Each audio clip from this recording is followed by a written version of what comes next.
Jimmy Buffett has sadly passed away. There was a lot of mystery surrounding what exactly happened. He rescheduled concerts in May and said on social media that he had been hospitalized. It's a heartbreaking loss. But now, what exactly happened is now coming out.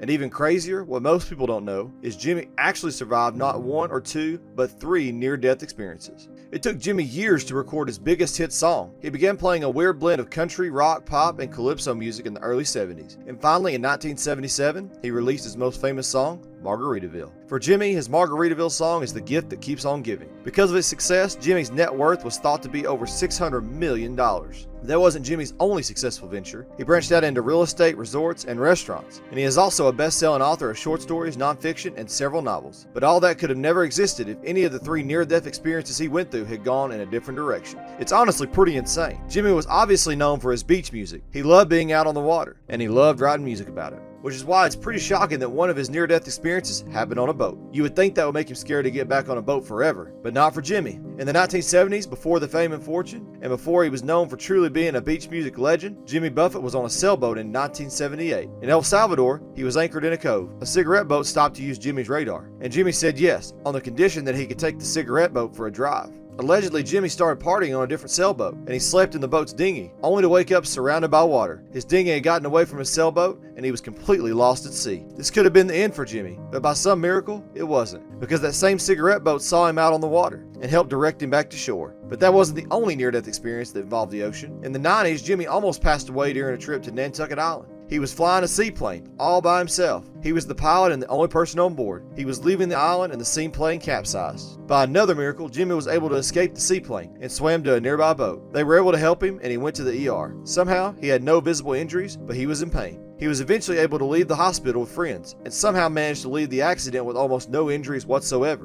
But it did affect him mentally. He said that for years, he wasn't able to fly a plane again. He was worried about what could happen and was constantly having flashbacks. He said that he was able to work through a lot of it with his therapist. He even mentioned his first near-death experience when talking about this one, and said that because he was so drunk when the first one happened, he hadn't cared too much, but this one really stuck with him. He managed to fly planes again, but he got a safer plane, and it wasn't an easy road. And still, this wasn't his final near-death experience involving a plane, but this time, the circumstances surrounding it were somehow even stranger. It was just 2 years after the Nantucket seaplane mishap, and Jimmy was flying to Jamaica with Bono of all people. Jimmy was supposedly trying to find a place to get Bono jerk chicken. When they landed, the Jamaican police thought that the plane was part of a ring of smuggling illegal substances. As they all got off the plane, the police started opening fire on them. Yes, on Bono and Jimmy Buffett of all people. When they realized their mistake, they stopped, and Bono pretty much immediately left the country, which you can't really blame him for, especially because he had young kids with him, and no one had any idea what was going on. But Jimmy stayed and dealt with the police. Even though Jimmy cheated death a handful of times, he did unfortunately pass away this week, and now we're finally figuring out what exactly happened. He was only 76 years old, and his passing came as a shock to everyone, who had no idea just how sick he was. He had been hiding it for years. Jimmy passed away from a rare, aggressive form of skin cancer. It's called Merkel cell skin cancer, and he was diagnosed with it at the age of 72. But that didn't stop him. It was only until very recently that he was forced to cancel shows and stop performing, and just a few months after that, he passed away peacefully at home, surrounded by his family. Jimmy and his wife Jane were known as one of the most iconic couples in the music industry.